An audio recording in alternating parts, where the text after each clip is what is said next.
ഞാൻ തിരിച്ചു പോവാണ്. എൻ്റെ ഉമ്മാനെ കാണാൻ പോവാണ്, എൻ്റെ പെങ്ങളെ കാണാൻ പോവാണ്, എൻ്റെ ഉപ്പാനെ കാണാൻ പോവാണ്, എൻ്റെ കാമുകിയും കാണാൻ പോവാണ്. അതിലേക്കറിയാത്തവരാരും ഉണ്ടാവില്ല കേട്ടോ. അപ്പോൾ ആ സമയത്ത് റഹ്മാൻ സാറിൻ്റെ ഒരു മാജിക്കും കൂടി ഉണ്ട്. കുറേ അധികം ബ്രില്യൻ്റ് ആയിട്ടുള്ള ആക്ടേഴ്സിൻ്റെ കൂടെയാണ് എനിക്ക് തുടക്കത്തിൽ തന്നെ അഭിനയിക്കാൻ പറ്റിയത്. ജിമ്മിയൊക്കെ അസാധ്യം. അതെ. ഒരു ഹോളിവുഡ് അല്ലേ. അപ്പോൾ ഓരോ ദിവസവും വെള്ളമില്ലാതെ ഭക്ഷണമില്ലാതെ നടക്കുന്ന സമയത്ത് ആൾക്കുണ്ടാവുന്ന ചേഞ്ചസ്, മെൻ്റലി ഉണ്ടാവുന്ന ചേഞ്ചസ് അതൊക്കെ നമ്മൾ ഇമാജിൻ ചെയ്യാൻ വേണ്ടിയിട്ട് ശ്രമിച്ചിട്ടുണ്ട്. വെള്ളം കുടിക്കാതെ ഭക്ഷണം കഴിക്കാതിരിക്കും. വെള്ളം കുടിക്കാതിരിക്കുമ്പോൾ ഓരോ മണിക്കൂർ കഴിയുമ്പോഴും മനുഷ്യന് ഭയങ്കര ഡ്രാസ്റ്റിക് ആയിട്ടുള്ള ചേഞ്ചസ് ഉണ്ട്. അപ്പോൾ ഞാനിതൊക്കെ റിസർച്ച് ചെയ്തിട്ട് ഞാനിത് പ്രീ പ്രൊഡക്ഷൻ സമയത്ത് അങ്ങോട്ട് പോകുമ്പോൾ ബ്ലസ്സി സാർ ഇതൊക്കെ ഓൾറെഡി ഇത് എഴുതി വെച്ചിട്ടുണ്ട്. ഓരോ സമയത്ത് ഓരോ ദിവസങ്ങളിൽ എത്രയൊക്കെ എനർജി ലെവൽ വേണം, ഇത്രയൊക്കെ വേണം എന്നുള്ള രീതിയിൽ ബ്ലസ്സി സാർ അവിടെ ഓൾറെഡി എഴുതി വെച്ചിട്ടുണ്ട്. അന്ന് വൈകുന്നേരം മുതൽ പിറ്റേ ദിവസം രാത്രി വരെ ഞാൻ ഭക്ഷണവും വെള്ളവും കഴിക്കാതെ പിടിച്ചു നിന്ന് ഈ ഒരു ഡബ്ബിങ് തീരുന്നവരെ. മാക്സിമം എൻ്റെ ഇതിനെ എന്താ പറയുക, ടോർച്ചർ ചെയ്ത് എൻ്റെ ത്രോട്ടിനെ മാക്സിമം ടോർച്ചർ ചെയ്തിട്ടാണ് ആ ഒരു ഡബ്ബിങ്ങിൻ്റെ ഒരു സംഭവം കിട്ടിയത്. ഞാൻ എൻ്റെ അമ്മയ്ക്കൊക്കെ ആ ഒരു സ്റ്റിൽസൊക്കെ അയച്ചു കൊടുക്കുമ്പോൾ അമ്മയ്ക്ക് തന്നെ ഇത് റെക്കഗ്നൈസ് ചെയ്യാൻ പറ്റാത്ത രീതിയിലുള്ള മേക്ക് ഓവറാണ് രഞ്ജിത്ത് ഏട്ടനും ഷെഫി ചേച്ചിയൊക്കെ നടത്തിയിട്ടുള്ളത്. എൻ്റെ ഡ്രസ്സിൽ ഉള്ള ഓരോ ഹോളിനും എല്ലാത്തിനും ഓരോ കഥകളുണ്ട്. രാജുവേട്ടനൊക്കെ അപ്പോൾ പറഞ്ഞു ഇത് കറക്റ്റാണ്, അടുത്ത കണ്ടിന്യൂറ്റി ഷോട്ടിന് ഇത് ഇതേപോലെ തന്നെ ചെയ്യണം, ഇതേ മീറ്റർ തന്നെ പിടിക്കണം, ഇത് അടിപൊളിയായിട്ടുണ്ട്. ഞാൻ രാജുവേട്ടൻ ഇങ്ങനെ തന്നുകൊണ്ടിരിക്കുക, എന്തോ കുറേ ഇങ്ങനെ തന്നുകൊണ്ടിരിക്കുക. മുമ്പിൽ നിന്ന് കാണുമ്പോൾ നമ്മളും ഇങ്ങനെ ഓർഗാനിക്കായിട്ട് കൊടുത്തുകൊണ്ടിരിക്കുക. ആ മരുഭൂമിയിൽ നിൽക്കുമ്പോൾ എപ്പോഴും പൊടിക്കാറ്റ് അടിച്ചുകൊണ്ടിരിക്കുമ്പോൾ ഒരു മനുഷ്യന് കണ്ണടച്ചുകൊണ്ടിരിക്കേണ്ടി വരും. ആ ഒരു ഒബ്സർവേഷനിൽ കൂടിയാണ് നജീബിന് ആ ഒരു ചേഷ്ടകൾ രാജുവേട്ടൻ കൊടുത്തത്. ഇവരൊക്കെ ആ സിനിമയിൽ ചെയ്തത് കണ്ടു കഴിഞ്ഞാൽ നമുക്ക് ദേഷ്യം തോന്നും. അവരെ എനിക്ക് തോന്നുന്നു ഇനി മലയാളികൾ കണ്ടു കഴിഞ്ഞാൽ കല്ലെടുത്ത് എറിയുന്ന പിടിച്ച് തല്ലുന്ന ഒരു അവസ്ഥയിലാണുള്ളത്. നമുക്കിനി പ്രൗഡായിട്ട് പറയാം, ഇത് നമ്മുടെ നാട്ടിലെ സിനിമയാണ് കണ്ടുനോക്ക് എന്ന് പറയുന്നില്ല. ഓരോ ഇൻസ്റ്റൻസിലും എല്ലാ ഇൻസ്റ്റൻസിലും റഹ്മാൻ സാർ നമ്മുടെ ഒപ്പം ഉണ്ടായിട്ട്, ഇപ്പോൾ നമ്മുടെ സങ്കടത്തിലായാലും നമ്മുടെ പ്രേമത്തിലായാലും ഇപ്പോൾ നമ്മുടെ വിരഹത്തിലായാലും റഹ്മാൻ സാർ എപ്പോഴും നമ്മുടെ കൂടെ തന്നെ ഉള്ള, നമ്മുടെ ജീവിതത്തിൻ്റെ ഒരു ഭാഗമായിട്ടുള്ള ഒരു ആളാണ് റഹ്മാൻ സാർ എന്ന് പറയുന്നത്. അപ്പോൾ ആ റഹ്മാൻ സാറെ നേരിട്ട് കാണാനും റഹ്മാൻ സാറ് സംഗീതം ചെയ്ത ഒരു പാട്ടിന് നിപ്പനക്കാൻ പറ്റുമെന്ന് പറയുന്നത് എന്നെ സംബന്ധിച്ച് എന്താ പറയുന്നത്. നമ്മുടെ പല സെലിബ്രിറ്റീസും വിദേശത്ത് പഠിക്കാൻ പോയത് ഗ്ലോബലിലൂടെയാണ്. Be a global citizen. KR ഗോകുലാണ് നമുക്കിപ്പോൾ ഉള്ളത്. ഹായ് ഗോകുൽ. ശരിക്കും നജീബിനൊപ്പം ഞങ്ങളെ കരയിപ്പിച്ച ഹക്കീമാണ്. ശരിക്കും ഇപ്പോൾ ഹക്കീം എന്ന് വിളിക്കാനാണ് തോന്നുന്നത്, പക്ഷേ ഞാൻ പേരറിയാൻ വേണ്ടി പറഞ്ഞു എന്നേ ഉള്ളൂ. പൊളിയായിട്ടുണ്ട്, അടിപൊളിയാണ്. നിങ്ങൾക്ക് ഈ സിനിമയിൽ തന്നെ അഭിനയിക്കാൻ കഴിഞ്ഞത് ഭാഗ്യമായിട്ടാണ് ഞാനും കരുതുന്നത്. എങ്ങനെ നോക്കിക്കാണും? ഒരു വലിയ അച്ചീവ്മെൻ്റ് ആണ് എന്നെ സംബന്ധിച്ചിട്ട്. ഇപ്പോൾ സിനിമ സ്വപ്നം കണ്ടിട്ട് നടക്കുന്ന ഒരുപാട് പേരിൽ ഒരാളായിരുന്നു ഞാനും. അപ്പോൾ ഇന്ന് 28-ാം തീയതി എൻ്റെ ഇനി വരുന്ന ദിവസങ്ങളിൽ എൻ്റെ ജീവിക്കുന്ന എല്ലാ ജീവിതത്തിലും എന്നും മെമ്മറബിളായിട്ട് നിൽക്കുന്നൊരു ദിവസമായിരിക്കും 28 മാർച്ച് എന്നുള്ള ഒരു ദിവസം. ഞങ്ങൾക്കും നമ്മുടെ സിനിമ കുറച്ചുകൂടെ ചരിത്രത്തിൽ ഇടം പിടിക്കുകയാണ്. അതിൻ്റെ ഒരു പ്രൊഡക്ഷൻ ക്വാളിറ്റി, മേക്കിംഗ്, അഭിനയം എല്ലാ തരത്തിലും നമ്മൾ ഉയർന്നു. നമ്മളൊരു മലയാളി എന്നുള്ള രീതിയിൽ പ്രൗഡായ ഒരു സിനിമയാണ്. ശരിക്കും പറഞ്ഞാൽ ഹക്കീം ഇപ്പോൾ എൻ്റെ മുമ്പിലിരിക്കുമ്പോൾ, അതായത് ഹക്കീം എന്ന് വിളിക്കുന്നതിൽ അങ്ങനെ വിളിക്കുന്നതാണ് ഇപ്പോൾ ശരി, മനസ്സിൽ അങ്ങനെയാണ് ഇരിക്കുന്നത്. അപ്പോൾ ഹക്കീം ഇപ്പോൾ നമ്മൾ മുമ്പിൽ നിൽക്കുമ്പോൾ ശരിക്കും ഇതല്ല ഹക്കീം എന്നുള്ളതാണ്. അത് രഞ്ജിത്ത് അമ്പാടിക്കും അല്ലെങ്കിൽ കോസ്റ്റ്യൂം നമ്മുടെ സ്റ്റെഫിക്കും ഒക്കെ നമ്മൾ ഹാറ്റ്സ് ഓഫ് പറയുക. കാരണം നിങ്ങളെ ഭയങ്കര ക്യാരക്ടറായിട്ടാണ് അതിനകത്ത് കണ്ടേക്കുന്നത്. അതും ഒരു സഹായമായിട്ടില്ലേ? അതെ, കാരണം നമ്മൾ ഇപ്പോൾ കോസ്റ്റ്യൂം രാവിലെ എണീച്ചിട്ട് ഒരു മണിക്കൂറോ നീണ്ട പ്രോസസ്സാണ് ഈ മേക്കപ്പ് ചെയ്യുക എന്നുള്ളത്. അപ്പോൾ അതൊക്കെ കഴിഞ്ഞിട്ട് നമ്മൾ ആ കോസ്റ്റ്യൂം എടുത്തിടുമ്പോൾ നമ്മളെ തന്നെ കണ്ണാടി കാണുമ്പോൾ നമുക്ക് തന്നെ തിരിച്ചറിയാൻ പറ്റാത്ത രീതിയിൽ അങ്ങനെ ആകുമ്പോൾ നമുക്ക് തന്നെ തോന്നുന്നതാണ് നമ്മളല്ല, ഗൂഗിളല്ല ഇത്, ഒരു ഹക്കീം ആണ് ഇതെന്നുള്ളത്. അപ്പോൾ ഞാൻ എൻ്റെ അമ്മയ്ക്കൊക്കെ ആ ഒരു സ്റ്റിൽസൊക്കെ അയച്ചു കൊടുക്കുമ്പോൾ അമ്മയ്ക്ക് തന്നെ ഇത് റെക്കഗ്നൈസ് ചെയ്യാൻ പറ്റാത്ത രീതിയിലുള്ള മേക്ക് ഓവറാണ് രഞ്ജിത്ത് ഏട്ടനും ഷെഫി ചേച്ചിയൊക്കെ നടത്തിയിട്ടുള്ളത്. അപ്പോൾ അവരിപ്പോൾ രഞ്ജിത്തേട്ടനിപ്പോൾ നാഷണൽ അവാർഡ് എന്നൊക്കെ ഉള്ളത് ഇപ്പോൾ എന്താ പറയുക, ഒരു പുത്തരിയുള്ള കാര്യമല്ല രഞ്ജിത്തേട്ടനൊക്കെ. ഇപ്പോൾ ഷെഫി ചേച്ചിക്കാണെങ്കിൽ ഈ ഒരു സിനിമ കഴിയുമ്പോൾ ഹോപ്പ്ഫുള്ളി വലിയൊരു അംഗീകാരം കിട്ടുമെന്നുള്ളൊരു പ്രതീക്ഷ തന്നെയാണുള്ളത്. തീർച്ചയായിട്ടും കിട്ടും. അതിൽ ഒരു സീനിൽ ദൂരെ നിന്ന് വരുന്ന ഷോട്ട് കാണിക്കുന്നുണ്ട്. ആ സമയത്ത് നിങ്ങളുടെ ഒരു വരവിൻ്റെ തിടുക്കം മറ്റേയാൾ പ്രേരിപ്പിച്ച് പെട്ടെന്ന് കൂട്ടിക്കൊണ്ടുപോകാൻ പറയുന്നു എന്ന് പറയുന്ന സ്ഥലത്ത് നിങ്ങൾ നടന്നു വരുന്ന സമയത്ത് അത് ഭയങ്കര നാച്ചുറലായിട്ട്, അതായത് ഒരു തരത്തിലും അഭിനയം എന്നുള്ള രീതിയിലല്ല, നമ്മളെ മനസ്സിനകത്ത് അപ്പോൾ ഒരു തിടുക്കമുണ്ട്, നജീബ് പെട്ടെന്ന് പോകണം എന്ന് പറയുന്ന തിടുക്കമുണ്ടല്ലോ. അപ്പോൾ അത് നിങ്ങളുടെ നടത്തത്തിലാണ് അത് ശരിക്കും എസ്റ്റാബ്ലിഷ് ചെയ്യുന്നത്. നമ്മുടെ വികാരം എന്താണെന്നുള്ളത് നിങ്ങളുടെ നടത്തത്തിലാണ് കാണിക്കുന്നത്. ആ സീനൊക്കെ ചെയ്യുന്ന സമയത്തെ എന്താ ഉള്ളിൽ എന്താ സങ്കല്പിക്കുന്നത്? നടപ്പൊക്കെ ശരിക്കും ആ ഒരു ഡ്രസ്സും കൂടെ നമ്മളെ സഹായിച്ചിട്ടുണ്ടോ ആ നടപ്പിനൊക്കെ? നമ്മുടെ പല സെലിബ്രിറ്റീസും വിദേശത്ത് പഠിക്കാൻ പോയത് ഗ്ലോബലിലൂടെയാണ്. Be a global citizen. എൻ്റെ ഡ്രസ്സിൽ ഉള്ള ഓരോ ഓരോ ഹോളിനും എല്ലാത്തിനും ഓരോ കഥകളുണ്ട്. അപ്പോൾ എൻ്റെ ഈ കയ്യിലൊക്കെ ഒരു കീറിയിട്ട് എൻ്റെ കയ്യിൽ ഇങ്ങനെ പിടിക്കുന്ന ഒരു ഇതൊക്കെ ഉണ്ട് ആ ഡ്രസ്സിൽ. അപ്പോൾ ആ ഒരു സമയത്ത് നമ്മൾ തന്നെ ചിന്തിക്കുന്നുണ്ടല്ലോ, ഹക്കീം ഒരു ധൃതിയിലാണ്, ഹക്കീമിന് എങ്ങനെയെങ്കിലും രക്ഷപ്പെടണം അവിടുന്ന്. അതായത് ഞാൻ തിരിച്ചു പോവാണ്, എൻ്റെ ഉമ്മാനെ കാണാൻ പോവാണ്, എൻ്റെ പെങ്ങളെ കാണാൻ പോവാണ്, എൻ്റെ ഉപ്പാനെ കാണാൻ പോവാണ്, എൻ്റെ കാമുകിയും കാണാൻ പോവാണ്. അങ്ങനെയുള്ള ഒരു പ്രതീക്ഷയിലും ആ ഒരു പ്രതീക്ഷയുടെ ഒരു നടത്താണ് ശരിക്കും അത്. ഞാൻ തിരിച്ചു പോവാണ് നാട്ടിലേക്ക്, ഇത്രയും കാലത്തെ നരക ജീവിതം മതിയാക്കിയിട്ട് ഞാൻ പോവുക, തിരിച്ച് നാട്ടിലേക്ക് പോവുക. ആ ഒരു എന്താ പറയുക പ്രതീക്ഷയാണ് എനിക്ക് തോന്നുന്നത്. ആ ഒരു സമയത്ത് എൻ്റെ മനസ്സിൽ ഹക്കീമിൻ്റെ പ്രതീക്ഷയാണ് ആ സമയത്ത് അത് ചെയ്യുമ്പോൾ എൻ്റെ മനസ്സിലുണ്ടായിരുന്നത്. അപ്പോൾ അതായിരിക്കും ആ ഒരു സീനിൽ റിഫ്ലക്ട് ചെയ്തത്. അതേപോലെ തന്നെ മുമ്പേ ഓടി പോകുന്ന ഒരു സീനുണ്ടല്ലോ, ആ സാധനത്തിനകത്ത് നമ്മുടെ മനസ്സ് പറയുന്നുണ്ട് ഹക്കീമെ അങ്ങനെ ഓടരുത്, എന്നാൽ നമ്മൾ അതുവരെ കൊണ്ടുവന്ന ഒരു സാധനം നശിപ്പിക്കുവാണ് അവിടെ എന്നുള്ളത് നമ്മുടെ ഉള്ളിൽ എന്തൊരു മണ്ടത്തരമാണ് കാണിക്കുക. നമ്മൾ സിനിമയാണെന്ന് ഓർക്കണില്ല. ഞാൻ ആ സീനിൽ സിനിമയാണെന്ന് ഓർത്തില്ല കേട്ടോ. പല സ്ഥലത്തും നമ്മൾ സിനിമയാണെന്ന് ഓർക്കാത്ത അവസരങ്ങൾ, ഓർക്കുന്ന അവസരങ്ങളുണ്ട്. പക്ഷെ ആ സീനിൽ ഹക്കീം അത് ചെയ്യുമ്പോൾ എന്ത് മണ്ടത്തര കാണിക്കണേ എന്നുള്ള രീതിയിൽ എൻ്റെ ഉള്ളിൽ ഈ നോവൽ വായിച്ചുവെങ്കിലും എനിക്ക് ആ സീനിൽ ഞാൻ ഉള്ളിൽ പെട്ടുപോയി എന്നുള്ളത് മനസ്സിലാവുകയാണ്. അതൊരു വല്ലാത്തൊരു സംഗതിയാണ്. നിങ്ങൾ ഈ കണ്ടിന്യൂറ്റിയും ബാക്കി കാര്യങ്ങളൊക്കെ ഇവർ നോക്കിയിട്ടൊക്കെ ആക്ട് ചെയ്യാൻ പറയുമ്പോൾ എങ്ങനെ ഇത്രയും മെനഞ്ഞെടുത്തേന്നാണ് നമ്മളിപ്പോൾ അത്ഭുതപ്പെടുന്നത്. അത് അഫ്കോഴ്സ് ബ്ലസ്സി സാർക്ക് ഇതിനൊക്കെ കൃത്യമായിട്ടുള്ള വിഷൻസ് ഉണ്ടായിരുന്നു, എങ്ങനെ വേണം.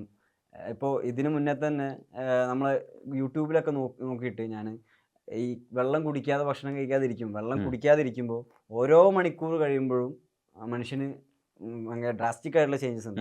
8 മണിക്കൂർ കഴിയുമ്പോൾ നമുക്ക് ഡീഹൈഡ്രേഷൻ ആയി തുടങ്ങും, നമുക്ക് സംസാരത്തിൻ്റെ ചെറിയൊരു വേരിയേഷൻസ് ഒക്കെ വരും, നമ്മളെ തൊണ്ട വറ്റും, നാവ് വറ്റും. അങ്ങനെ ഒരു 12 മണിക്കൂർ കഴിഞ്ഞാൽ കൺഫ്യൂഷൻസ് വരും, മനസ്സിലൊരു കൺഫ്യൂഷൻസ് ഒക്കെ വരാൻ തുടങ്ങും. അങ്ങനെയൊക്കെ ഒരു സയൻറ്റിഫിക് ആയിട്ടുള്ള എവിഡൻസുകൾ ഉണ്ട്. അപ്പോൾ ഞാനിതൊക്കെ റിസർച്ച് ചെയ്തിട്ട് ഞാനിത് പ്രീ പ്രൊഡക്ഷൻ സമയത്ത് അങ്ങോട്ട് പോകുമ്പോൾ ബ്ലസ്സി സാർ ഇതൊക്കെ ഓൾറെഡി ഇത് എഴുതി വെച്ചിട്ടുണ്ട്. ഓരോ സമയത്ത് ഓരോ ദിവസങ്ങളിൽ എത്രയൊക്കെ എനർജി ലെവൽ വേണം, ഇത്രയൊക്കെ വേണം എന്നുള്ള രീതിയിൽ ബ്ലസ്സി സാർ അവിടെ ഓൾറെഡി എഴുതി വെച്ചിട്ടുണ്ട്. അപ്പോൾ ഇതൊക്കെ അവിടെ എത്തിയിട്ട് കാണുമ്പോൾ അപ്പോൾ അങ്ങനെ നമ്മൾ ഓരോ ദിവസവും മരുഭൂമിയിലെ 3-ാമത്തെ ദിവസമാണ് ഈ പറഞ്ഞ സംഭവം നടക്കുന്നത്. അപ്പോൾ ഓരോ ദിവസവും വെള്ളമില്ലാതെ ഭക്ഷണമില്ലാതെ നടക്കുന്ന സമയത്ത് ആൾക്കുണ്ടാവുന്ന ചേഞ്ചസ്, മെൻ്റലി ഉണ്ടാവുന്ന ചേഞ്ചസ് അതൊക്കെ നമ്മൾ ഇമാജിൻ ചെയ്യാൻ വേണ്ടിയിട്ട് ശ്രമിച്ചിട്ടുണ്ട്. എന്താ പറയുക, അത് ഇമാജിൻ ചെയ്തിട്ട് ആ ഒരു ക്യാരക്ടറിലേക്ക് എന്താ പറയുക മൊത്തം എന്താ അർപ്പിക്കുക എന്നൊക്കെ പറയില്ലേ, ആ ഒരു സമയത്ത് ആ ഒരു സീൻ ചെയ്ത സമയത്ത് തന്നെ എനിക്കങ്ങനെ തോന്നിയിട്ടുണ്ട്. ഞാൻ എന്തോ വേറെന്തോ സംഭവം, ഞാൻ എന്താ നമ്മൾ ചിന്തിക്കുന്നതൊന്നുമല്ല, നമ്മൾ ഇങ്ങനെ വന്നു പോകുന്ന ഒരു സിറ്റുവേഷനാണ് ആ ഒരു സീനിലൊക്കെ ഉണ്ടായിട്ടുള്ളത്. അതിന് മുന്നേ ആ സീൻ എടുക്കുന്നതിന് മുന്നേ രാവിലെ സെറ്റിലെത്തിയപ്പോൾ ബ്ലസ്സി സാറും ഞാനും ഇങ്ങനെ 15 മിനിറ്റോളം സംസാരിച്ചിട്ടുണ്ട് ഈ ഒരു സീനിന് പ്രിപ്പയർ ചെയ്യാൻ വേണ്ടിയിട്ട്. സാറിൻ്റെ കുറേ കാര്യങ്ങൾ, സാറിന് എങ്ങനെയാണ് വേണ്ടത് എന്നുള്ള രീതിയിൽ ഒരു പേ പിടിച്ച പോലെ അങ്ങനത്തെ ഒരു അവസ്ഥയാണ് ഇവനുള്ളത്. പക്ഷെ ഓവറാക്കാനും പാടില്ല, എന്നാൽ അത് കാണിക്കുകയും വേണം. അപ്പോൾ അങ്ങനെയൊക്കെയുള്ള സാറിൻ്റെ കുറേ വിഷൻസും സാറ് ഹക്കീമിൻ്റെ ഇതുവരെയുള്ള ജേണി എല്ലാം എനിക്ക് പറഞ്ഞു തന്നെ. പിന്നെ ഞാൻ എൻ്റെ ലൈഫിൽ കുറച്ച് ഒബ്സർവ് ചെയ്ത കുറച്ച് കാര്യങ്ങളുണ്ട്.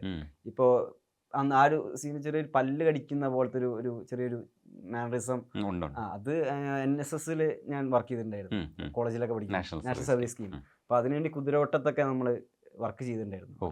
അപ്പോൾ അവിടെ ഉള്ള രോഗികൾക്ക് ഉണ്ടാകുന്ന ചെറിയൊരു അങ്ങനെ ഞാൻ കണ്ടിട്ടുണ്ട്, നമ്മളെ സെല്ലിലൊക്കെ അടയ്ക്കപ്പെട്ട രോഗികളില്ലേ, അവർക്കൊക്കെ ഒരു ഉന്മാദത്തിൻ്റെ ആ ഒരു അവസ്ഥയിലെത്തുമ്പോൾ അവർ പല്ലടിക്കുന്നത് ഞാൻ കണ്ടിട്ടുണ്ട്. അപ്പോൾ ആ ഒരു സംഭവം അവനും ആ സമയത്ത് ഉണ്ടാവാം. ഞാൻ ബ്ലസ്സി സാറോട് ചോദിച്ചപ്പോൾ അത് ആവാം, കാരണം ഹാലൂസിനേഷൻസ് ഒക്കെ തുടങ്ങിയിട്ടുണ്ടായിരുന്നല്ലോ. അപ്പോൾ അത് കഴിഞ്ഞ് പിന്നെ ഒരു സീഷർ വരുന്ന പോലെ, ഒരു എന്താ അപസ്മാരം പിടിക്കുന്ന പോലെ. പണ്ട് സ്കൂൾ പഠിക്കുന്ന സമയത്ത് അസംബ്ലിയിൽ ഒരു കുട്ടി ഇതേപോലെ തലയിറങ്ങി വീണൊക്കെ ഞാൻ കണ്ടിട്ടുണ്ട്. അപസ്മാരം പിടിച്ചിട്ട് ഒരു ഇങ്ങനെ കൈയൊക്കെ ഇങ്ങനെ വരച്ച് ഒരു കൈയും കാലൊക്കെ വരച്ചുകൊണ്ട് നിൽക്കുന്ന ഒരു ഭയാനകമായിട്ടുള്ളൊരു ഒരു വിഷൻ ഇപ്പോഴും എൻ്റെ മനസ്സിലുണ്ട്, ഒരു മെമ്മറി പോലെ ഉണ്ട്. അപ്പം അങ്ങനെയൊക്കെ അതുപോലെ ഒന്ന് ചെയ്തപ്പോൾ രാജുവേട്ടനൊക്കെ അപ്പോൾ പറഞ്ഞു, ഇത് കറക്റ്റാണ്, അടുത്ത കണ്ടിന്യൂറ്റി ഷോട്ടിന് ഇത് ഇതേപോലെ തന്നെ ചെയ്യണം, ഇതേ മീറ്റർ തന്നെ പിടിക്കണം, ഇത് അടിപൊളിയായിട്ടുണ്ട്, ഇതന്നെ പിടിക്കണം എന്നൊക്കെ പറഞ്ഞിട്ട് ഇപ്പോൾ ബ്ലസ്സി സാറും അതുപോലെ ഇത് ഒരു എൻ്റെ മനസ്സിൽ അപ്പോൾ ഞാൻ കണ്ട ഒരു ഹക്കീം അവിടെ ഉണ്ട് എന്നുള്ളൊരു, അപ്പോൾ വേറൊരു മുഖമാണ് നിനക്ക്, ആ മുഖം തന്നെ പിടിക്കണം, ആ സമയത്ത് വേറൊരു മുഖത്തിലേക്ക് നീ മാറുകയാണ്, ആ മുഖം തന്നെ പിന്നെ എപ്പോഴും പിടിക്കണം, അത് അങ്ങനെ തന്നെ പിടിച്ചാൽ മതി എന്നുള്ള രീതിയിലൊക്കെ ബ്ലസ്സി സാറും അങ്ങനെ പറഞ്ഞിട്ടൊക്കെ ഉണ്ടായിരുന്നു. ഈ പൃഥ്വിരാജിന്റെ സിനിമയിലൊക്കെ കണ്ടിട്ടുണ്ട്, നേരിട്ട് കണ്ടിട്ടുണ്ടോ എന്ന് അറിഞ്ഞൂടാ, ഈ ഷൂട്ട് വരെ ഇല്ല, കണ്ടിട്ടില്ലായിരിക്കും. ഈ മനുഷ്യന് മുമ്പിൽ നിന്ന് പെർഫോം ചെയ്യുമ്പോൾ ഈ വേഷങ്ങളൊക്കെ അറിയാമല്ലോ, ആ വേഷത്തിൽ നിന്ന് പെർഫോം ചെയ്യുന്ന സമയത്ത് നമുക്ക് ആ മനുഷ്യനോടൊരു സാധനം തോന്നും. നമ്മൾ ചിലപ്പോൾ പേടിച്ചു പോകും, ഇതൊക്കെ ഇങ്ങനെയൊക്കെ അഭിനയിക്കാൻ പറ്റുമെന്ന് കാരണം ഇതിൽ വല്ലാത്തൊരു രീതിയിൽ പലതും കാണിച്ചിട്ടുണ്ട്. ചിലതൊക്കെ നമുക്ക് ക്യാമറയിലെ മനസ്സിലാവും, പക്ഷെ ചിലതൊക്കെ നമ്മൾ നേരിട്ടും മനസ്സിലാവും. അങ്ങനത്തെ ഒരു പലതരത്തിലുള്ള എക്സ്പ്രഷൻസ് വന്നിട്ടുണ്ടല്ലോ. അത് കാണുന്ന സമയത്ത് എന്തായിരുന്നു ഉള്ളിൽ തോന്നുന്നത് ഒരു ആക്ടർ എന്നുള്ള രീതിയിൽ? ആക്ടർ എന്നുള്ള രീതിയിൽ ഇപ്പോൾ ഇവരെ എൻ്റെ ക്യാമറയ്ക്ക് മുന്നിൽ നിന്നിട്ട് ഇവർ അഭിനയിക്കുമ്പോൾ ഞാനില്ലാത്ത സീനിൽ വരെ ഞാൻ അവർ ചെയ്യുന്നതൊക്കെ നോക്കിക്കാണ് ഒബ്സർവ് ചെയ്യുകയും ചെയ്തിട്ടുണ്ട്. ഇപ്പോൾ രാജുവേട്ടനായാലും ജിമ്മിച്ചാനായാലും താലിബ് സാറായാലും റിക്ക്, അങ്ങനെ കുറേ അധികം ബ്രില്യൻ്റ് ആയിട്ടുള്ള ആക്ടേഴ്സിൻ്റെ കൂടെയാണ് എനിക്ക് തുടക്കത്തിൽ തന്നെ അഭിനയിക്കാൻ പറ്റിയത്. ജിമ്മിയൊക്കെ അസാധ്യം. അതെ, ഒരു ഹോളിവുഡ് അല്ലേ. അയാളുടെ എക്സ്പ്രഷൻസിനെ നമ്മൾ ഇങ്ങനെ ഒരുപാട് തരത്തിൽ വ്യാഖ്യാനിക്കാനുണ്ട്. ഇത് കണ്ടിന്യൂസ് ആയിട്ട് പറയാം. അപ്പോൾ ഇപ്പോൾ രാജുവേട്ടൻ്റെ അങ്ങനെ മുന്നിൽ നിന്ന് അഭിനയിക്കുന്നതൊക്കെ കാണുമ്പോൾ ഇവരുടെയൊക്കെ ഏറ്റവും മെയിൻ പോയിന്റ് എന്താ വെച്ചാൽ ഇവർ വല്ലാതെ ഒബ്സർവ് ചെയ്യും. രാജുവേട്ടൻ തന്നെ പറഞ്ഞിട്ടുണ്ട്, ഇതിന് മുന്നേ ഫസ്റ്റത്തെ ഷെഡ്യൂളിൽ നമ്മൾ തടിച്ചിട്ടുള്ള ഷെഡ്യൂളിൽ നിന്ന സമയം നമ്മൾ 1 മാസത്തോളം മരുഭൂമിയിൽ നിന്നിട്ടുണ്ടായിരുന്നല്ലോ. അപ്പോൾ പിന്നീട് ആ 3 വർഷത്തിന് ശേഷമുള്ള നജീബിനെ അവതരിപ്പിക്കാൻ വേണ്ടിയിട്ട് രാജുവേട്ടനൊരു കണ്ണുകൊണ്ടുള്ളൊരു കണ്ണ് അടച്ചുകൊണ്ടിരിക്കുന്നൊരു അത് രാജുവേട്ടന് അതിൽ ഒബ്സർവേഷനിലൂടെ കിട്ടിയാണ്. ആ മരുഭൂമിയിൽ നിൽക്കുമ്പോൾ എപ്പോഴും പൊടിക്കാറ്റ് അടിച്ചുകൊണ്ടിരിക്കുമ്പോൾ ഒരു മനുഷ്യന് കണ്ണടച്ചുകൊണ്ടിരിക്കേണ്ടി വരും. ആ ഒരു ഒബ്സർവേഷനിൽ കൂടിയാണ് നജീബിന് ആ ഒരു ചേഷ്ടകൾ രാജുവേട്ടൻ കൊടുത്തത്. അപ്പോൾ ഇവരൊക്കെ ഒബ്സർവ് ചെയ്യുന്ന ഈ ഒരു സംഭവങ്ങളൊക്കെ രാജുവേട്ടനോട് പറഞ്ഞിട്ടുണ്ട്, നീ ഒബ്സർവ് ചെയ്തില്ലേ, നമ്മൾ അന്ന് കണ്ണടച്ചൊക്കെ കണ്ടില്ലേ. അപ്പോൾ അങ്ങനെ ഒരു ഇതാണ് അവനുണ്ടാവുമല്ലോ സ്വാഭാവികമായിട്ട്. 3 കൊല്ലമായിട്ട് മരുഭൂമിയിൽ നിൽക്കുന്ന ഒരാളെന്നുള്ള നിലയിൽ ആൾക്ക് ആ മാനറിസം തന്നാലെ. ഇപ്പം ഞാൻ നജീബിക്കെ എന്നാൾ കണ്ടപ്പോൾ ഞാൻ ആ ഒരു ചെറിയ സാധനം ശ്രദ്ധിച്ചു, കണ്ണിൻ്റെ ഒരു സാധനം ഞാൻ നജീബിക്കെ ഞാൻ ഇന്ന് കണ്ടപ്പോൾ ശ്രദ്ധിച്ചിട്ടുണ്ടായിരുന്നു. അപ്പോൾ എന്താ പറയുക, അപ്പോൾ അങ്ങനത്തെ ഒരു ഒബ്സർവേഷൻ ലെവൽ ഉണ്ടായിരുന്നു. അപ്പോൾ അതൊക്കെയാണ് ശരിക്കും ഒരു ആക്ടറുടെ ബ്രില്യൻസ് എന്നൊക്കെ പറയുന്നത് എന്നെ സംബന്ധിച്ച് എനിക്ക് തോന്നുന്നത്. ഇപ്പോൾ താലിബ് സാറ് റിക്കൊക്കെ ആയിരുന്നു. ഇവരൊക്കെ നമ്മൾ പറയാറില്ലേ, ഇത് വായിൽ വിരലിട്ടാൽ കടിക്കാത്ത മനുഷ്യന്മാരെന്നൊക്കെ നമ്മൾ പറയുന്ന കുറച്ച് ആൾക്കാരുണ്ടാവല്ലോ നാട്ടില്. അതുപോലെയുള്ള ആൾക്കാരാ, ഭയങ്കര ഹമ്പിളായിട്ട് ഭയങ്കര സ്നേഹമുള്ള, എന്നൊരു മുത്തശ്ശനൊക്കെ പോലെ താലിബ് സാറൊക്കെ. ഇവരൊക്കെ ആ സിനിമയിൽ ചെയ്തത് കണ്ടു നമുക്ക് ദേഷ്യം തോന്നും. അവരെ എനിക്ക് തോന്നുന്നു ഇനി മലയാളികൾ കണ്ടു കഴിഞ്ഞാൽ കല്ലെടുത്ത് പിടിച്ച് തല്ലുന്ന ഒരു അവസ്ഥയിലാണുള്ളത്. അപ്പോൾ ഇത് അവരുടെ ഒരു നാച്ചുറൽ ആയിട്ടുള്ള ഒരു എന്താ ബിഹേവിയർന്ന് നേരെ ഇങ്ങനെ ഒരു ബിഹേവിയറിലേക്ക് പോകുന്നത് കാണുമ്പോൾ ഒരു ടെക്സ്റ്റ് ബുക്കാണ് ഇവരൊക്കെ എന്നെ സംബന്ധിച്ചിട്ട്. ഞാൻ ഈ നോവൽ വായിച്ചിട്ടുണ്ടെങ്കിൽ പോലും നോവലിൻ്റെ ഹാങ് ഓവറും ബാക്കി കഥകളും ഒക്കെ ഞാൻ മറന്ന് ഇട്ടാണ് ഞാൻ പോകുന്നത്. നിങ്ങൾ തമ്മിൽ കെട്ടിപ്പിടിക്കുന്ന ആ സീനിൽ മുട്ടുകൊണ്ട് ഇങ്ങനെ താഴെ ഇരിക്കുന്ന സമയത്ത് നിങ്ങൾ 2 മനുഷ്യന്മാരും കെട്ടിപ്പിടിക്കുമ്പോഴേ നമുക്കത് ഉള്ളിൽ ഇങ്ങനെ ഹഗ് ചെയ്യുന്നതിൻ്റെ ഒരു ഫീലും ഇല്ല. അപ്പോഴേ ശരിക്കും മനസ്സിൽ എന്തായിരുന്നു, ഗോകുലിൻ്റെ മനസ്സിൽ എന്തായിരുന്നു ഉള്ളിൽ? അഭിനയിക്കുകയാണ്, ഫ്രെയിമൊക്കെ ഉണ്ട്, പക്ഷെ എന്തായിരുന്നു, ഒരു സ്നേഹമായിരുന്നോ ഉള്ളിൽ തോന്നുന്നത്? അപ്പോഴെന്തായിരുന്നു? എനിക്ക് എൻ്റെ ഏട്ടനെ മുന്നിൽ കണ്ടിട്ട് എൻ്റെ ഏട്ടനോട് ഞാൻ എൻ്റെ പരിഭവങ്ങളും പരാതികളും ആ കിട്ടിയ ചെറിയൊരു സമയം കൊണ്ട് എൻ്റെ കുറേ സങ്കടങ്ങളുണ്ട് ആ ഏട്ടനോട് പറയാൻ. ആ ഏട്ടൻ്റെ അടുത്ത് അതൊക്കെ ഞാൻ പറയുമായിരുന്നു. ആ ഒരു സമയം കൊണ്ട് ആ ഒരു ചെറിയ കരച്ചിൽ കൊണ്ടും എൻ്റെ ഉള്ളിൽ പൊട്ടിയൊരു കരച്ചിൽ, ഹക്കീമിൻ്റെ ഉള്ളിൽ പൊട്ടിയൊരു കരച്ചിലാണ് അവിടെ ഉള്ളത്. ആ ഒരു സീൻ എടുക്കുമ്പോൾ തന്നെ ഇപ്പോൾ രാജുവേട്ടനും രാജുവേട്ടൻ ഇങ്ങനെ തന്നുകൊണ്ടിരിക്കുക, എന്തോ കുറേ ഇങ്ങനെ തന്നുകൊണ്ടിരിക്കുക. അത് മുമ്പിൽ നിന്ന് കാണുമ്പോൾ നമ്മളും ഇങ്ങനെ ഓർഗാനിക്കായിട്ട് കൊടുത്തുകൊണ്ടിരിക്കുക. അത് സംഭവിക്കുകയാണ്, എന്തൊക്കെയോ ഒരു മാജിക് അവിടെ സംഭവിച്ചുകൊണ്ടിരിക്കുക, ഒരു ബോണ്ടിങ്ങോ ഒരു കണക്ഷനോ ഒരു കെമിസ്ട്രി അവിടെ സംഭവിച്ചുകൊണ്ടിരിക്കുകയായിരുന്നു. അപ്പോൾ ആ ഒരു രാജുവേട്ടൻ മുമ്പിലിരുന്ന് ഇങ്ങനെയൊക്കെ ചെയ്യുന്ന കാണുമ്പോൾ എനിക്കും അത് ഓർഗാനിക്കായിട്ട് ആ ഒരു ഫീല് നമ്മുടെ മൈൻഡിലും ഉണ്ട് ഇങ്ങനെയൊക്കെ ഹക്കീം കുറേ കാലങ്ങൾക്ക് ശേഷം ഇക്കനെ കാണുകയാണ്. അപ്പോൾ അങ്ങനത്തെ ഒരു കുറേ മൈൻഡിൽ അങ്ങനെ മെൻ്റലി വർക്കൊക്കെ ചെയ്തിട്ട് നമ്മൾ ഷോട്ട് എടുക്കാൻ വേണ്ടി പോവുകയാണ്. അപ്പോൾ അവിടുന്ന് ആ ഒരു സംഭവം രാജുവേട്ടനും ഇവിടുന്ന് തരുമ്പോൾ അതിനെ എലവേറ്റ് ചെയ്യാണല്ലോ. ആരും എൻ്റെ ഉള്ളിലുള്ള മെൻ്റൽ വർക്ക് ചെയ്ത സാധനത്തിനെ അത് എലവേറ്റ് ചെയ്യാണ് രാജുവേട്ടൻ ചെയ്തത്. രാജുവേട്ടൻ അങ്ങനെ തന്നപ്പോൾ അപ്പോൾ ഞാനും അങ്ങോട്ട് കൊടുക്കുന്നു, രാജുവേട്ടനും അതേപോലെ ഇങ്ങോട്ട് തരുന്നു. അങ്ങനെ ഒരു കൊടുത്തു വാങ്ങി അങ്ങനെ ഒരു ഓർഗാനിക്കായിട്ടുണ്ടായ ഒരു സീനാണ് ആ ഒരു. അടിപൊളി. പിന്നെ ഉള്ളത് നിങ്ങളുടെ ഡബ്ബിംഗ് ഉണ്ടല്ലോ, രണ്ടുപേരുടെയും, നിങ്ങൾ രണ്ടാളുടെയും ഡബ്ബിംഗ് അസാധ്യം. പൃഥ്വിരാജ് ഇങ്ങനെ ഡബ് ചെയ്യുമെന്ന് നമ്മൾ ഒരിക്കലും പ്രതീക്ഷിക്കുന്നില്ല. അതായത് ഇങ്ങനെ അഭിനയിക്കുമെന്ന് പോലും സത്യത്തിൽ പ്രതീക്ഷിക്കുന്നില്ല. അത് ഇങ്ങനെ പറയാൻ പാടുണ്ടോ എന്ന് അറിഞ്ഞുകൂടാ ഒരു ആക്ടറെ കുറിച്ച്. കാരണം നമ്മൾ അങ്ങനെ വിസ്മയിപ്പിക്കുമ്പോൾ നമ്മൾ സാധാരണഗതിയിൽ പല സ്ഥലത്തിലും പൃഥ്വിരാജിനെ കാണാറുണ്ട്, പൃഥ്വിരാജിനെ ഡബ്ബിങ് കാണാറുണ്ട്, പൃഥ്വിരാജിൻ്റെ ഡബ്ബിങ്ങിലെ ചില സ്ഥലത്തൊക്കെ പൃഥ്വിരാജ് തന്നെ കാണാറുണ്ട്. കാരണം നോർമലി അല്ലാതെ ആഡിലൊക്കെ സംസാരിക്കുന്ന ഒരു പൃഥ്വിരാജിനെ നമ്മൾ കാണും, ഇൻ്റർവ്യൂവിൽ പൃഥ്വിരാജിനെ കാണും. ഇതിനകത്ത് പൃഥ്വിരാജ് ഇല്ല എന്ന് പറയുന്നത് വാസ്തവമാണ്. അങ്ങനെ ഒരു ടാഗിൽ പലപ്പോഴും സംസാരിക്കുന്നുണ്ടായിരുന്നു സോഷ്യൽ മീഡിയ. അപ്പോൾ പൃഥ്വിരാജ് ഇല്ല. ഈ ഡബ്ബിങ്ങിൽ നിങ്ങൾ ശരിക്കും എന്തൊക്കെ പ്രിക്കോഷൻസ് ആണ് എടുത്തിട്ടുണ്ടായിരുന്നത്? നമുക്ക് അറിയായിരുന്നു, ഞാൻ ആദ്യത്തെ ഷെഡ്യൂൾ ചെയ്യുന്ന സമയത്ത്, അതായത് ഞാൻ മനഃപൂർവ്വം എൻ്റെ ശബ്ദം കുറച്ച് പിച്ച് കൂട്ടിയിട്ട് ആദ്യത്തെ പോർഷൻസൊക്കെ നമ്മൾ പോകുന്ന സമയത്തുള്ള പോർഷൻസൊക്കെ പിച്ച് കൂട്ടിയിട്ടൊരു രീതിയിൽ ആ ഒരു പോർഷൻസൊക്കെ പിടിച്ചു. കാരണം ഭാവി 3 കൊല്ലം കഴിഞ്ഞിട്ട് ഡ്രാസ്റ്റിക് ആയിട്ടുള്ള മാറ്റം ഉണ്ടാവും. ആ 3 കൊല്ലത്തെ മരുഭൂമിവാസം അവൻ്റെ തൊണ്ട വരൾച്ച ഉണ്ടാവാം, അവൻ്റെ പ്രായം കൂടുകയാണ്, കുറച്ച് പ്രായം കൂടിയതായിട്ടുള്ള മാറ്റങ്ങൾ അവനുണ്ടാവാം. അങ്ങനെയുള്ള കാര്യങ്ങളൊക്കെ ആ ഒരു സമയത്തെ അങ്ങനെ ചെയ്യാമെന്നുള്ള രീതിയിൽ ആ ഒരു ഇതുണ്ടായിരുന്നു. പക്ഷെ നമുക്ക് ആർക്കും അറിയില്ലല്ലോ ഒരു മനുഷ്യൻ മരുഭൂമിയിൽ കിടന്നിട്ട് തൊണ്ട ഡ്രൈ ആകുമ്പോൾ എങ്ങനെ ഉണ്ടാവാം, ആ മനുഷ്യൻ്റെ ശബ്ദം എങ്ങനെയാവാം എന്നൊക്കെ ഉള്ളത് നമുക്കൊരു എന്താ പറയുക, ഒരു സോ കോൾഡ് ഒരു ക്രൈറ്റീരിയ ഒന്നും ഇല്ലല്ലോ എങ്ങനെ ചെയ്യാന്നുള്ളത്. അപ്പോൾ അത് ഒരു എക്സ്പെരിമെൻ്റ് ആയിരുന്നു. ഇതിൻ്റെ ഡബിൻ്റെ സമയത്തൊക്കെ നമ്മൾ ആദ്യം ചെയ്തിട്ടുണ്ടായിരുന്നു. ആദ്യം ചെയ്തു ഈ ഒരു 3 വർഷത്തെ സാധനം ചെയ്തപ്പോൾ ഭയങ്കര എനിക്ക് ഭയങ്കര എനർജി. അപ്പോൾ സാറ് പറഞ്ഞ് എനിക്ക് ഭയങ്കര എനർജിയാണ്, ഇത് ഇങ്ങനെയല്ലല്ലോ, എനിക്ക് ആ സമയത്തൊക്കെ ഭയങ്കര എനർജി കുറവല്ലേ, അപ്പോൾ ഇത്ര എനർജി പാടില്ലല്ലോ, നീ ചെയ്തു വെച്ചത് നോക്ക്, ചെയ്തു വെച്ച സമയത്തൊക്കെ എനർജി കറക്റ്റാ, അപ്പോൾ നിന്റെ സൗണ്ടിനും വേണ്ടേ അങ്ങനെ ഒരു എനർജി എന്നുള്ള രീതിയിൽ പറഞ്ഞു. അപ്പോൾ ഞാൻ എന്ത് ചെയ്തു വെച്ചാൽ ആ ഒരു വൈകുന്നേരം ഞങ്ങൾ അന്ന് നിർത്തി. അന്ന് എനിക്ക് ഭയങ്കര സങ്കടമായി, അയ്യോ ഇത്രയൊക്കെ ചെയ്തിട്ട് ശബ്ദത്തിൽ പിടിക്കാൻ ഒരു ആക്ടറിനെ പൂർണ്ണമാക്കുന്നത് ആ ഒരു അഭിനയവും ശബ്ദവും കൂടിയാണല്ലോ. അപ്പോൾ അത് സങ്കടമായി. അപ്പോൾ പോയി അന്ന് വൈകുന്നേരം ഞാനും പ്ലസ് സാർ ഇതുപോലെ ഇരിക്കുക, ഭക്ഷണം കഴിക്കാൻ വേണ്ടി ഇരിക്കുക. അപ്പോൾ പ്ലസ് സാറ് കാരണം നിനക്ക് എന്താ വേണ്ടതെന്ന് ചോദിച്ചു. അപ്പം ഞാൻ പറഞ്ഞു സാർ ഞാൻ ഭക്ഷണം കഴിക്കുന്നില്ല. എന്നിട്ട് അന്ന് വൈകുന്നേരം മുതൽ പിറ്റേ ദിവസം രാത്രി വരെ ഞാൻ ഭക്ഷണവും വെള്ളവും കഴിക്കാതെ പിടിച്ചു നിന്ന് ഈ ഒരു ഡബ്ബിങ് തീരുന്നവരെ. ഞാൻ കുറച്ച് സ്മോക്കൊക്കെ ചെയ്തിട്ട് തൊണ്ടയൊക്കെ ഒന്ന് വരളിച്ചിട്ട് സ്മോക്ക് ഇട്ടിട്ട് തൊണ്ടയിൽ വെച്ചിട്ട് സംസാരിച്ച് കഴിഞ്ഞാൽ കുറച്ച് ഒരു കരകരപ്പ് വരും. പിന്നെ കുറേ അലറി വിളിച്ചിട്ട് ഒരു എക്സ്പെരിമെൻ്റ് പോലെ ചെയ്തതാണ്. കുറേ ശബ്ദം പോയി അങ്ങനെ ഒരു എക്സ്പെരിമെൻ്റ് പോലെ ചെയ്ത് നോക്കി. അപ്പോൾ ഒരു മീറ്റർ പിടിച്ചപ്പോൾ ഓക്കെ സാറിനും ഓക്കെ. അതെ, ആ പിറ്റേ ദിവസം രാവിലെ മുതൽ ഞാൻ ഉറക്കം എണീച്ചിട്ട് ആരും അതേ ഡ്രൈനെസ് തന്നെ, വെള്ളം കുടിക്കുന്നില്ല, ഒന്നും ചെയ്യുന്നില്ല, ആ ഒരു ഡ്രൈനെസ് തന്നെ പിറ്റേ ദിവസം പോയിട്ട് അത് ചെയ്ത പാച്ച് വർക്കൊക്കെ ആയിട്ട് കുറച്ച് ചെയ്തപ്പോൾ അത് എന്താ പറയുക സാറിനും ഇഷ്ടപ്പെട്ട ഒരു ചെറിയൊരു വെള്ളി വെട്ടിയ പോലെ ഒരു അങ്ങനെ ഒരു ഒരു രീതിയാണല്ലോ. ശരിക്കും എൻ്റെ സൗണ്ട് പോയത് തന്നെയാണ് അങ്ങനെ പിടിക്കാൻ വേണ്ടിയിട്ട്. എൻ്റെ സൗണ്ട് പോക്കി മാക്സിമം എൻ്റെ ഇതിനെ എന്താ പറയുക ടോർച്ചർ ചെയ്ത് എൻ്റെ ത്രോട്ടിനെ മാക്സിമം ടോർച്ചർ ചെയ്തിട്ടാണ് ആ ഒരു ഡബ്ബിങ്ങിൻ്റെ ഒരു സംഭവം കിട്ടിയത്. അത് എനിക്ക് ഭയങ്കര കൺസേണും ഉണ്ടായിരുന്നു. കാരണം നമുക്കറിയില്ലല്ലോ ഇതുപോലെ 3 വർഷത്തിനുള്ള അത് ആളുകൾ എങ്ങനെ സ്വീകരിക്കുന്നു നമുക്കറിയില്ല. ചിലപ്പോൾ എന്താ നമ്മൾ ഇന്നവരെ ഈ വെള്ളി വെട്ടുന്ന കാര്യങ്ങളൊക്കെ നമ്മൾ ഇന്നവരെ സിനിമയിൽ കണ്ടത് കോമഡി ആയിട്ടാണ്, മനസ്സിലായി അല്ലേ?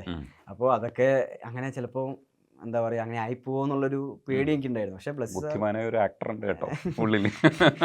അപ്പോൾ ബ്ലസ്സി സാർക്ക് അതിൽ പക്ഷെ വിശ്വാസം ഉണ്ടായിരുന്നു. കഴിഞ്ഞപ്പോൾ ബ്ലസ്സി സാർക്ക് പൂർണ്ണമായിട്ടുള്ള വിശ്വാസം ഉണ്ടായിരുന്നു കഴിഞ്ഞ സമയത്ത്. ഇത് സാറ് KLF കോഴിക്കോട് നടന്നപ്പോൾ സാറ് എന്നെ പറ്റിയിട്ട് പറഞ്ഞിട്ടുണ്ട് ഈ ഒരു കാര്യം പറഞ്ഞിട്ടുണ്ട്, പുറത്തറിഞ്ഞതാ.